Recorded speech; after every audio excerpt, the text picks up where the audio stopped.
Hello everyone, welcome back to my channel Pallabi's Creation.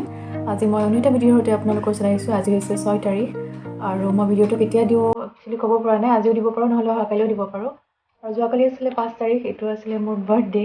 আৰু যদিও birthday আছিলে, মোৰ ইমান এটা গাটো ভাল নহয় কাৰণে মই ইচ্ছা কৰা নাছিলোঁ চেলিব্ৰেট কৰিবৰ কাৰণে এবাৰ। সেইকাৰণে মনে মনে আছিলোঁ ৰাতিপুৱাৰ পৰা। এওঁ আৰু মাতো জানেই, গতিকে যিমান যি হ'লেও মই নকৰোঁ বুলি ভাবিলেও যা যোগাৰ অকণ কৰিছে। মায়েতো কিবা কিবি ৰাতিপুৱাৰ পৰা কিবা কিবি কৰিয়ে আছে বাৰ্থডে বুলি, যদিও মই ইমান এটা ইচ্ছা কৰা নাছিলোঁ, কিন্তু লাষ্টত গৈ ঘৰত হ'লেও ধেৰ কিবা কিবি হৈ গ'ল বাৰ্থডে বুলি। আৰু তাকেই সেইকাৰণে ভবা নাছিলোঁ মই ভিডিঅ'টো কৰিম বুলি, কিন্তু ইমানকেইটা আইটেম মায়ে বনাইছে এদিনৰ কাৰণে জাষ্ট। সেইকাৰণে মই ভাবিলোঁ কি কিনো বনাইছে, কি কি যোগাৰ কৰিছে অকণমান আপোনালোককো দেখুৱাই দিওঁ মোৰ বাৰ্থডে বুলি। আৰু সেইকাৰণেহে ভিডিঅ'টো আৰম্ভ কৰিলোঁ। আশা কৰোঁ ভিডিঅ'টো আপোনালোকে ভাল পাব আৰু শেষলৈকে চাব। বাৰ্থডে বুলি এইবাৰ মন্দিৰলৈও বাহিৰলৈ যোৱা নহ'ল, সেইকাৰণে ঘৰতে অকণমান পূজা অৰ্চনা কৰি ল'লোঁ, যাতে দিনবোৰ ভালে ভালে পাৰ হয়।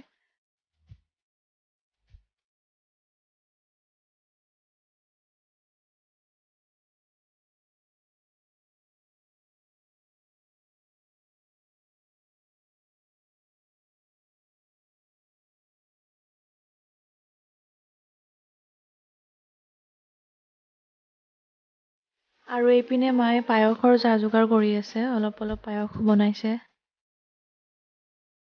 আৰু এইটো এটা বেলেগ ধৰণৰ পিঠা, মই কেতিয়াও বনোৱা দেখা নাছিলোঁ।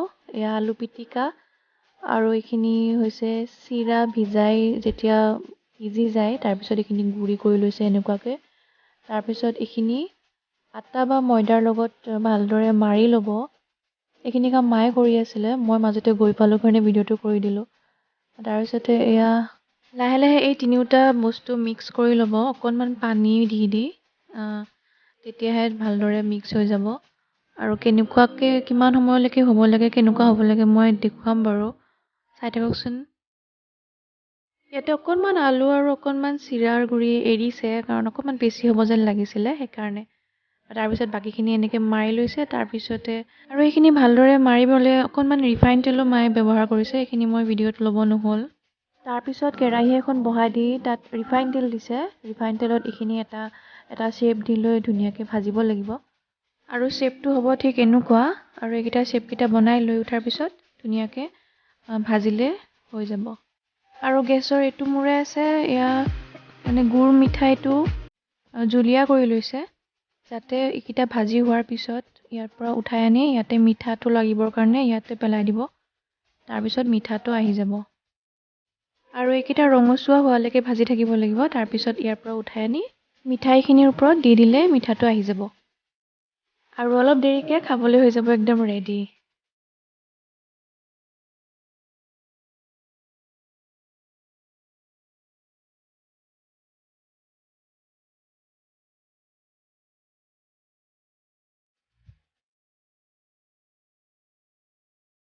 আৰু মিঠাইটো ৰেডি হৈ গৈছে, এইটোক কয় আলুৰ জাম। তাৰপিছত কোনটো মুহূৰ্তত কেতিয়া বনালে কেকটো মই গমেই নাপালোঁ, এইটো মই থৈ দিওঁতেহে দেখিলোঁ। আৰু এইপিনে শৰাই এভাগো দিছে বাৰ্থডে বুলি, আৰু বাকী একো নৰলেই, গোটেইখিনিয়ে কৰিলে। আৰু মম নজ্বলোৱাকৈয়ে কেক কাটিলোঁ দিয়ক, কাৰণ চাহ খোৱাৰ টাইম হৈছিলে আৰু দেউতাৰ কিছুমান বন্ধু মাতিছিলে চাহ খাবৰ কাৰণে, আৰু তাৰ কাৰণে মই কেকটো ফটাফট কাটি দিলোঁ।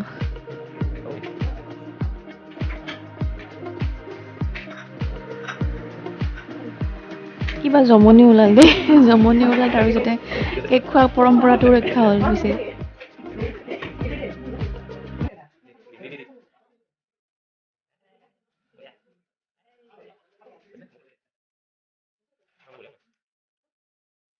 এয়াই হৈছে বাৰ্থডে বুলি চাহৰ যোগাৰ অকণ।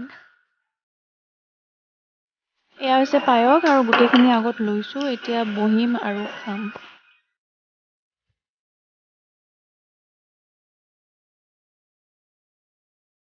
মায়ে আৰু কেৰাহী মচি দিছে, খা কেৱল আজি।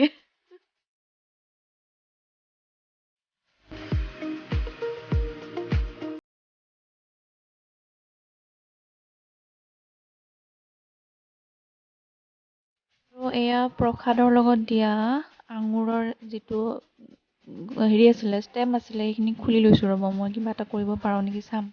ইভিনিং শ্ব'টো আমাৰ হৈ গ'ল বাৰ্থডে বুলি, আৰু এতিয়া ৰাতিখন আৰম্ভ কৰিব বাকী আছে। আৰু ৰাতি হ'ব মিষ্টাৰৰ হাতৰ চিকেন বিৰিয়ানী। তাৰ কাৰণে মই যোগাৰ চোগাৰবিলাক কৰি দিছোঁ দেই। এইবিলাক পিঁয়াজ চিয়াজ আদা নহৰু চব মই কাটি দিছোঁ।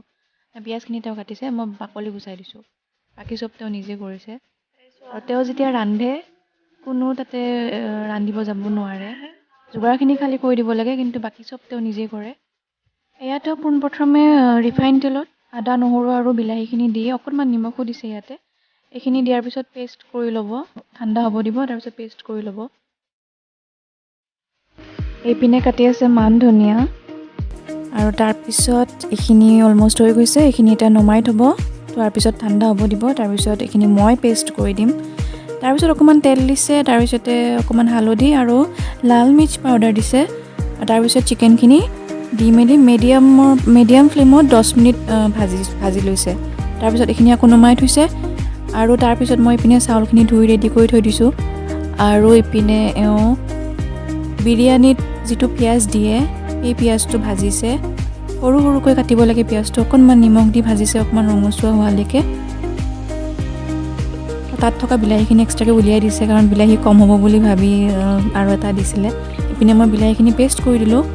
তাৰপিছত হ'ব আচল কামটো, যিখিনি চিকেনখিনি বনোৱা হ'ব। তাৰ কাৰণে তেজপাত দিছে, গোটা জিৰা দিছে, তাৰপিছতে ডালচেনি ইলাচিও দিব।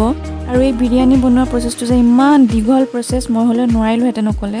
তাৰপিছত পিঁয়াজখিনি দি দিব, মাংস বনাবৰ কাৰণে যিখিনি পিঁয়াজ থৈ দিছিলোঁ সেইখিনি পিঁয়াজ দিব। আৰু তাৰপিছত অকণমান ৰঙচুৱা হোৱাৰ পিছত বিলাহীৰ যিটো মই পেষ্ট বনাই থৈছিলোঁ ঠাণ্ডা হ'বলৈ দিয়া, তাতে মই 4টা জ্বলা দি পেষ্ট কৰি দিছিলোঁ, সেই পেষ্টটো দিব। দি মেলি আকৌ ভাজিব। তাৰপিছত মছলা দিব।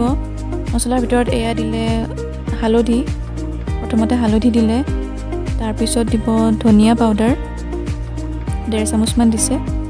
তাৰপিছত জিৰা পাউডাৰ 1 চামুচ। তাৰপিছতে এয়া জালুক আছিলে, এয়া লাল মিৰ্চ পাউডাৰ, আৰু লাষ্টত বিৰিয়ানী মছলা। এইখিনি এচামুচ দি লোৱাৰ পিছত গোটেইখিনি মিক্স কৰি দিব। তাৰপিছত চিকেনখিনি দি দিব। আৰু এইপিনে মই পানী হ'বলৈ দিছোঁ। পানীত ডালচেনি দিছে, ইলাচি দিছে কেইটামান, আৰু ৰিফাইন তেল 2 বা 3 চামুচ দি দিছে। এইখিনি গৰম হৈ অহাৰ পিছত চাউলখিনি ইয়াতে দি দিব। ইপিনে আৰু মাংসখিনি হৈ যাব, ইপিনে চাউলখিনিও দি দিব, আৰু ভাতটোও হৈ যাব। মাংসখিনি দিয়াৰ পিছত 15 মিনিটমান সময় মিডিয়াম ফ্লেমত ভাজিছে। আৰু এইপিনে পানী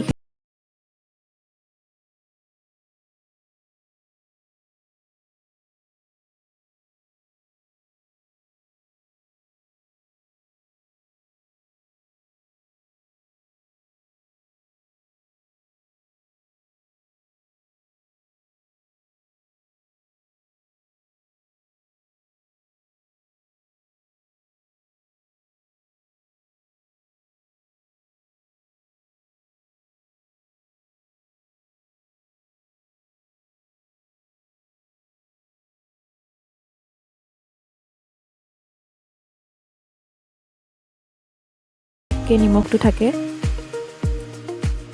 এইপিনে ভাত হৈ গৈছে ৰেডি হোৱাৰ পিছত অকণমান ফেনৰ তলত ঠাণ্ডা হ'বলৈ দিছোঁ ভাতকেইটা, তেতিয়াহে এটা হৈ থাকিব।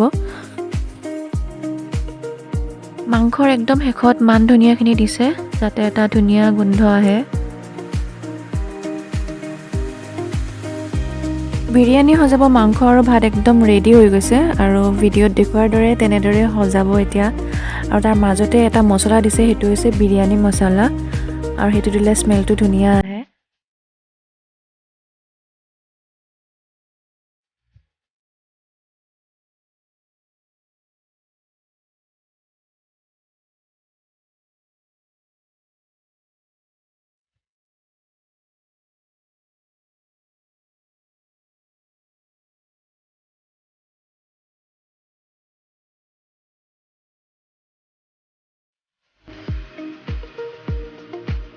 এইখিনি থৈ হোৱাৰ পিছত 5-ৰ পৰা 7 মিনিটৰ কাৰণে গেছটো ল' ফ্লেমত এনেকৈ বঢ়াই থৈ দিছে, যাতে বিৰিয়ানী ভাইবটো আহক। আৰু এয়া হৈ গ'ল ৰেডি। খালোঁ কালি, বহুত ভাল লাগিলে আৰু বহুত টেষ্টি হৈছিলে বিৰিয়ানী। আৰু দীঘল প্ৰচেছ, কিন্তু খাই বহুত ভাল লাগিলে। আৰু দিনটো এনেকৈয়ে পাৰ কৰিলোঁ, আৰু ভিডিঅ'টো আজি ইমানতে শেষ কৰিলোঁ। কেনেকুৱা লাগিল জনাব। যদি ভাল পালে লাইক কমেণ্ট শ্বেয়াৰো কৰি দিব। আৰু মোৰ ভিডিঅ'বিলাক চাই থাকিব। Thank U.